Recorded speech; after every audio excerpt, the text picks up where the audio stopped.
Laidoje Ačiū Dievui atidėjai reporteris Kersas vėl kalbina žvaigždes. Pačio gražiausio vyro Zvonkaus išgarsinta Natalija Zvonkė šiandieną su manimi. Natalija visada lizdavo prie manęs kieme, bet sakė, kol nepopuliarus tas. Gražus tas padarai, ką? Kokia vaikutė. Ir kelės, tokios blizgančios.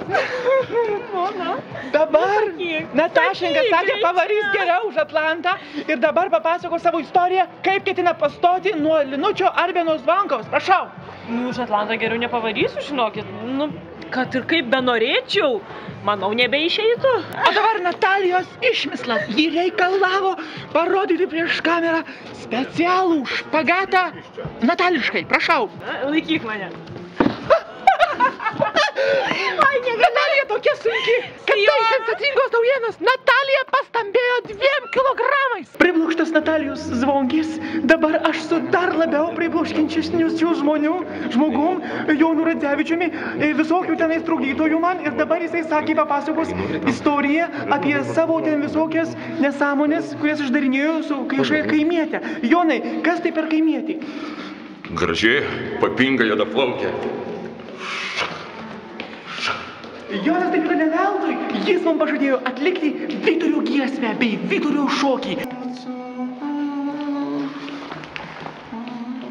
Čia ritualinis šokis. Belaukiant jūratės. Ir dabar svarbiausia dalis. Tada atsistojimas. Meine liebe jūratė.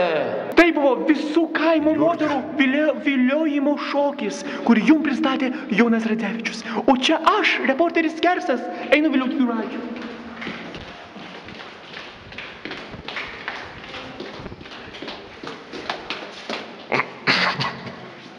Reporteris Kersas su pačiu garbingiausiu žmogumi, ponu Juliumi Veselka. Ponas Julius sakė, išdavė iš tikrųjų paslaptį, kad visą gyvenimą žavėjusi ponu Prudnikovu ir dabar jisai atliks pono Prudnikovo Vyturio giesmę. Ponas Juliau? Kieno giesmę? Taigi sakėt Vyturio ar Vyturiuko? Ką varėt į kampą, broliukai? Vyturiukų giesmę. Я вас люблю, вы мне поверьте, я себя пришлю в конверте. Taigi, ponas Julius, jūs damos kviečia pašokti. Pamačiusi, kaip pasirodo Julius Veselka ir Jonas Radzevičius, Natalija reikalavo pakartoti pokalbį su ją. Mėginu kartoti. Natalija pati nori atlikti kažkokią Vyturio giesmę. Todėl dabar, Natalija, prašau. Mes negalim viens be kito, nei gyventi, nei mylėt. Gal todėl, kad mes tokie skirtingi, esam viens kitam taip reikalingi, bet negalim viens be kito. Man nustot dainuoti. Dainos pabaigoje Natalija sakė pasakyti Zvonkau ir Linai Linaitį.